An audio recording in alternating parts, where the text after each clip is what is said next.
पास स्थानीय मुद्दा के अलावा अगर आप चुनाव लड़ रहे हैं तो आपके पास कोई नेशनल मुद्दा है? रोजगार और बिल्कुल नेशनल मुद्दा किसी नहीं, जमीन का मुद्दा नेशनल है। हर किसी को जमीन चाहिए, जो इंसान है उसको जमीन चाहिए। हमारा मुद्दा जमीन का है। हमारी जमीनें आज जिस प्रकार से दोहन की जा रही है, जब हम अपनी जमीनों की चर्चा करेंगे तो उस चर्चे से बाकी राज्य के लोग प्रभावित होंगे। बिल्कुल नेशनल मुद्दे हमारी विचारधारा है, हमारी आइडियोलॉजी। हम लोग सामाजिक न्याय की बात करते हैं। अभी उदाहरण के लिए आप देखिए, रिहाना का आप लोग भी चर्चा कर रहे थे। भारत के युवा इसलिए खुश हो रहे हैं कि रिहाना ने कभी स्टेटमेंट दिया था कि भारत एक गरीब देश है, लेकिन अगर प्रैक्टिकली सोचा जाए तो रिहाना का स्टेटमेंट गलत नहीं था। मैं आपको कुछ आंकड़े दिखाऊंगा, क्योंकि आप सभी पढ़े लिखे हैं, मास कॉम के छात्र हैं। क्योंकि हमें खराब लगा कि हमारे देश को गरीब कहा, लेकिन एक बात है कि कभी कभी भावनाओं से बाहर आना चाहिए। देश प्रेम होना अच्छी बात है, लेकिन अंधभक्त नहीं होना चाहिए। इसलिए कभी अगर उसने कहा भी अगर गरीब देश, तो हमें कम से कम फैक्ट चेक करना चाहिए था। मैंने भी फैक्ट चेक किया और ये इंटरनेट से मैंने निकाला। इसमें लिखा है कि भारत की बात करें तो हंगर इंडेक्स में भारत 121 देशों में 107 नंबर पे है। हरियाणा कोई गलत नहीं भैया। आप भले ठीक है वो विदेश की लड़की है, आप उसका मजाक उड़ा लें, आप उसकी आलोचना कर लें, आप उसकी ट्रोल कर लें, आप उसको एक स्त्री होने के नाते और भद्दी भद्दी बात कह लें, कोई आपत्ति नहीं है। लेकिन जब उसने कहा है कि भारत एक गरीब देश है, ठीक है भारत में अमीर लोग रहते हैं, नो डाउट, बहुत अमीर लोग रहते हैं, अंबानी अडानी जैसे दुनिया में मशहूर लोग रहते हैं, लेकिन जेनविन में अगर बड़ी आबादी गरीब है भारत की, उसने बड़ी आबादी की बात कही, अंबानी अडानी की बात नहीं कही है। और अंबानी अडानी की बात क्यों करेगी भाई? उन लोग तो सफल लोग हैं, सक्सेसफुल लोग हैं। इंसान वही जो गरीबों की बात करता है। तो भारत बड़ी आबादी गरीब है, और ये आपका इंडेक्स कहता है। इसको मैं आगे और भी दिखाना चाहूंगा। इसमें आगे बहुत सारी चीजें लिखा गया है कि देश की सर्वोच्च अदालत के सामने 18 जनवरी 2022 को जब भारत सरकार की ओर से, और हमारे अटॉर्नी जनरल होते हैं उस समय थे के वेणुगोपाल ने कहा था कि भारत में एक भी मौत भुखमरी से नहीं हुआ। चूंकि सरकार के आंकड़े हमेशा फर्जी होते हैं, आप भी जानते हैं। उसी समय जो बहुत सारे लोगों ने अपना ग्राउंड रिपोर्ट देना शुरू किया, तो उसमें एक जो चीजें सामने उभर कर आई वो बहुत ही भयावह स्थिति थी। और जब हमने झारखंड को पाया गया तो झारखंड दूसरे पायदान पर था, मैंने भूख से मृत्यु के मामले में। और हमने क्या और कहा कि भाई आज वो अपने इस बात का खुशी है कि आपने उसे नचवा दिया, लेकिन आपने उसे नचाने में कितना खर्च किया आपको आइडिया है? 74 करोड़ खर्च किया। देखिए ये चीजें, आप ठीक है आपके देश के प्रति उसने अगर ऐसा शब्द कहा, आपने आलोचना की, लेकिन थोड़ा सा आपको यथार्थ में सोचना होगा। आपने कितना खर्च किया? 74 करोड़। मैं आपको 2020 का आंकड़ा दूंगा, ये आज तक का आंकड़ा है। 2020 में भारत देश में 81.11 यानी मान के चलते 81 लाख लोगों की मौत हुई थी, मतलब इलाज के दरमियान। उसमें से 36 लाख, 36.5 लाख लोग मतलब इलाज सही से और समय पे नहीं मिलने के कारण। देखिए चोट किसी को लगता है, किसी का माथा में लगा तो चलिए उसका नो चांस है कि मर जाएगा, लेकिन बहुत ऐसे लोग जिनको बचाया जा सकता था, उसमें 36 लाख लोग हैं। 36 लाख का आंकड़ा श्रीमान मायने रखता है। लेकिन आज देखिए आप लोग यूट्यूबर वाले पत्रकार हैं, लेकिन कितना गंभीर सवाल पे हम लोग चर्चा कर रहे हैं। लेकिन देश की एक जो काबिल मीडिया है, जो पढ़े लिखे लोग हैं, वो गाय गोबर गुड़ और इंडिया पाकिस्तान, हिंदू मुसलमान और धर्म पे चर्चा करके डिबेट करती है। बताइए आप लोग अभी सीखने वाले लर्नर पत्रकार हैं, अभी आप लोग यूट्यूबर पत्रकार हैं, और हम लोग देखिए आज रात के 12 बजे हम लोग कितना गंभीर विषय पे चर्चा कर रहे हैं। एक साधारण सा लड़का जयराम महतो कितना गंभीर विषय खोल के बैठा है, लेकिन देश के प्रधानमंत्री आज तक प्रेस कॉन्फ्रेंस नहीं कर पाए। वो प्रेस कॉन्फ्रेंस क्या करते हैं कि आम आप काट के खाते हैं कि चूस के खाते हैं, आप बंटवा रखते हैं, आप थकते नहीं है, और जैसे ही एक सवाल होता है, नहीं नहीं हमारा रिश्ता रहने दीजिएगा, एक गिलास पानी मिलेगा, उठ के निकल जाते हैं। तो ठीक है आपने रिहाना की आलोचना की, लेकिन आप उन्होंने 74 करोड़ आपका देश कैसे लेके गया अभी गरीब देश से? ये बहुत दुर्भाग्य की बात है। यहाँ आंकड़े 2020 के हैं, 36 लाख लोग मर जाते हैं इलाज नहीं हो पाने के कारण, और ये सम्मानित सर्वे है, ये कोई फर्जी डाटा नहीं है। आपके सामने हमारे मोबाइल स्क्रीन पर देख लीजिए, इसलिए हम देख कर बात करना चाहते हैं। आप तो बस खुश हो गए कि रिहाना आके नाच गई, 74 करोड़ खर्च हुआ। मुझे अंबानी से आपत्ति नहीं है, लेकिन मुझे भारत की उस लोकतांत्रिक व्यवस्था से आपत्ति है कि एक व्यक्ति इतना अमीर कैसे हो सकता है कि इंसान को खरीद ले, और एक व्यक्ति इतना गरीब कैसे हो सकता है कि उसे अपने आप को बेचना पड़े। ये भगत सिंह का भारत नहीं है। आपको तकलीफ होगा, होने दीजिए, आपको तकलीफ होता है होने दीजिए, मुझे आपत्ति नहीं है। अगर आप सच में भगत सिंह को मानते हैं, आप युवा हैं, आप पत्रकार हैं, चाहे जो भी हैं, लेकिन उससे पहले आप भगत सिंह को मानने वाले लोग हैं, तो आपको भगत सिंह का वह कथन याद रखना होगा कि कोई इंसान इतना अमीर ना हो कि दूसरे इंसान को खरीद सके, और कोई इंसान इतना गरीब ना हो कि अपने आप को उसे बेचना पड़े। आज तो भारत में दोनों चीज हो रहा है, कोई किसी को खरीद भी रहा है और कोई अपने आप को बेच भी रहा है। देखिए एक्चुअली है ना, ये वही लोग ये माने मोदी जी से खुश हैं जिनका कभी उस स्थिति से सामना नहीं हुआ। देखिए मैं मोदी कभी आलोचना नहीं करता हूं, ना मैं कभी करूंगा, ना मैं हेमंत सोरेन जी की आलोचना करता हूं, ना कभी करूंगा। मैं उनकी नीतियों की बात करता हूं। मैं पहली बात तो प्रार्थना करता हूँ किसी परिवार के साथ ऐसी घटना ना घटे, जो भक्त बन के बैठे हैं सरकारों के, जो आज एजुकेशन पे बात होनी चाहिए, जहां हेल्थ पे बात होनी चाहिए थी, और आज आप खुश हैं इंडिया पाकिस्तान के नाम पर। मैं पहले प्रार्थना करूंगा कि आपके परिवार में से घटना ना घटे। आज देखिए, आज जो लोग अंबानी जी के स्टेज पर खान ब्रदर्स को नाचते हुए देखेंगे, वहां भारत की तस्वीर नहीं होती है कि शाहरुख खान, सलमान खान और आमिर खान एक स्टेज पे नाचे, आपने भारत को वहां देखा? जी नहीं। अगर आपको भारत को देखना है तो आप चले जाइए किसी सरकारी अस्पताल पर, धक्के खा रहे लोगों से मिलिए, जमीन पर अपना बिस्तर लगाए हुए लोगों से मिलिए। आप चले जाइए किसी कोर्ट कचहरी में, दिन भर परेशान लोगों से मिलिए।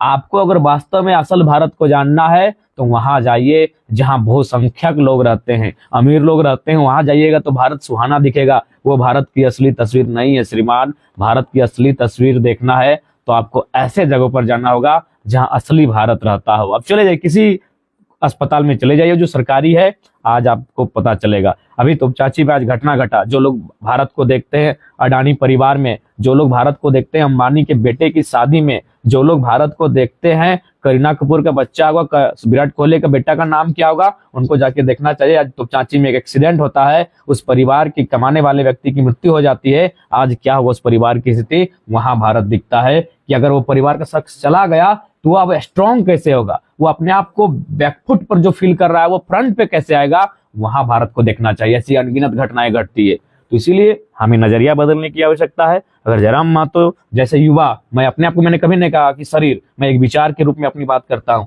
जब हमारे जैसे विचार रखने वाले युवा सदन में जाएंगे और सदन पर गंभीर चीजों पर चर्चा होगा तो मुझे लगता है भारत बदलेगा। आज आपने बिल्कुल, आज लगभग हमारे फेसबुक के जितने फ्रेंड थे वो तो बड़ा मजा ले रहे थे कि 74 करोड़ में रिहाना को नचा दिया, लेकिन उनको आंकड़ा देखना चाहिए कि इस देश में 2020 में 36 लाख लोग इलाज ना होने के कारण मर गए। इसलिए इतनी पैसों की बर्बादी पे जश्न मनाने जैसा माहौल नहीं है। सोचने विषय है कि भारत, इतना अंतर कैसे हुआ भारत की व्यवस्था में, कि कोई इतना अमीर और कोई इतना गरीब, ये अंतर कैसे हुआ, ये कौन सा लोकतंत्र है, ये कैसा हमने प्रजातांत्रिक भारत बनाया है, इस पर सवाल होना चाहिए था। डिबेट इन सब मुद्दों पर होना चाहिए था। लेकिन आज देखिए, आज आप जो लर्नर पत्रकार हैं, जो एक छोटे गांव कस्बे से आने वाले पत्रकार हैं, वो इतने गंभीर विषय से हमारी इंटरव्यू ले रहे हैं। लेकिन ये विषय ना आज तक में होना चाहिए था, ये ललन टॉप में होना चाहिए था, ये जो जी न्यूज पे होना चाहिए था, ये इंडिया टीवी पे होना चाहिए था, ये एनडीटीवी पे होना चाहिए था। ये देश के तमाम प्रतिष्ठित चैनलों में इस प्रकार के डिबेट्स होने चाहिए थे, चर्चा परिचर्चा होना चाहिए था।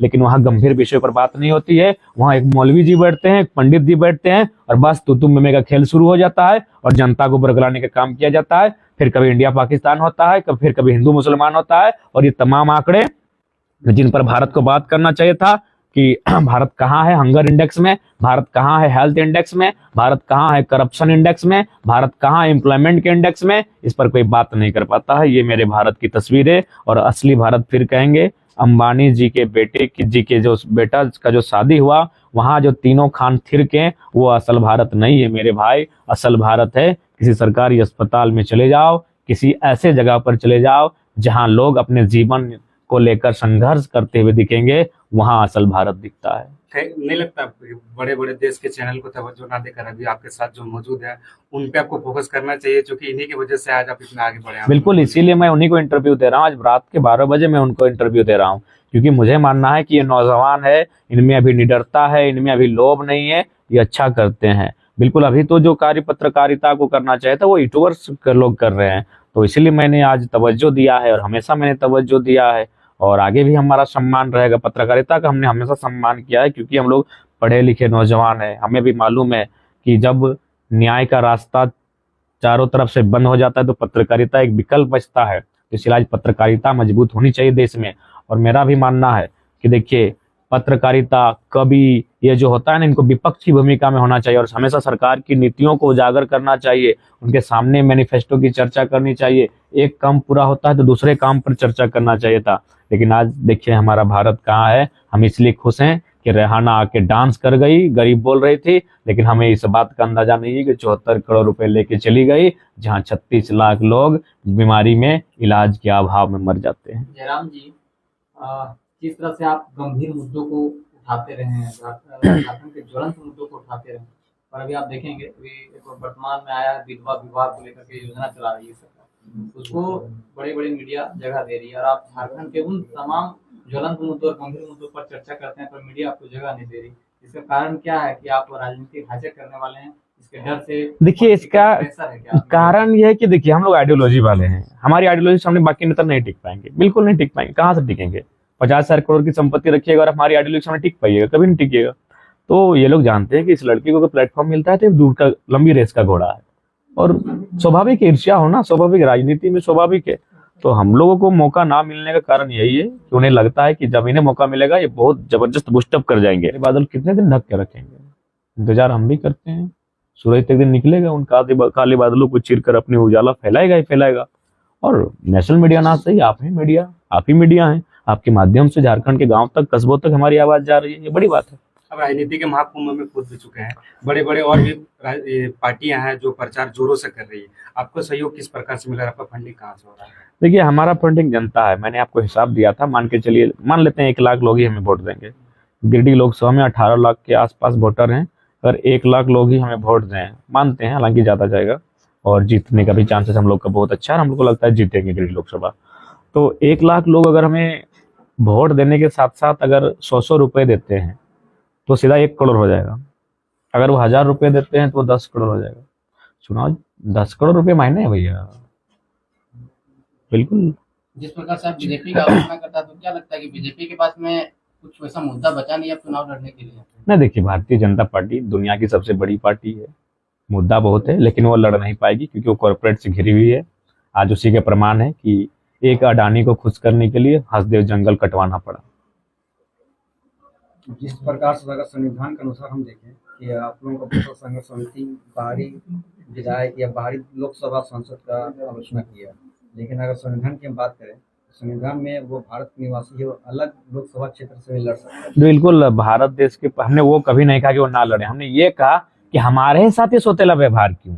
वही लोग महाराष्ट्र में चुनाव नहीं लड़ते हैं, लेकिन अब वही लोग तमिलनाडु में चुनाव नहीं लड़ते हैं। तो बिहार के अभी दक्षिणी दिल्ली में आसनसोल का अगर लोकसभा की बात करें जाए तो वहाँ पे बिहार देखिए, बंगाल में उनका प्रभुत्व नहीं है। आसनसोल किस आसनसोल की आप बात करें? दिल्ली की, कोलकाता, बंगाल के आसनसोल की बात कर रहे हैं। क्योंकि देखिए, दिल्ली पहला बात तो केंद्र शासित राज्य है, वो पूर्ण राज्य नहीं है। इसीलिए आज वो क्या है कि मतलब दिल्ली का भी अपनी निजी आइडेंटिटी अब नहीं रही, इसलिए यूपी बिहार वाले लोग जाके वहाँ डोमिनेट कर जाते हैं।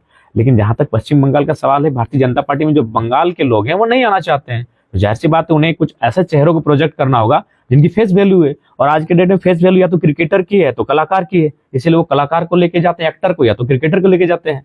वही कारण है। बंगाल में कोई बीजेपी की विचारधारा चलना नहीं चाहती क्योंकि बंगाल की अपनी एक अलग आइडेंटिटी है। ठीक है।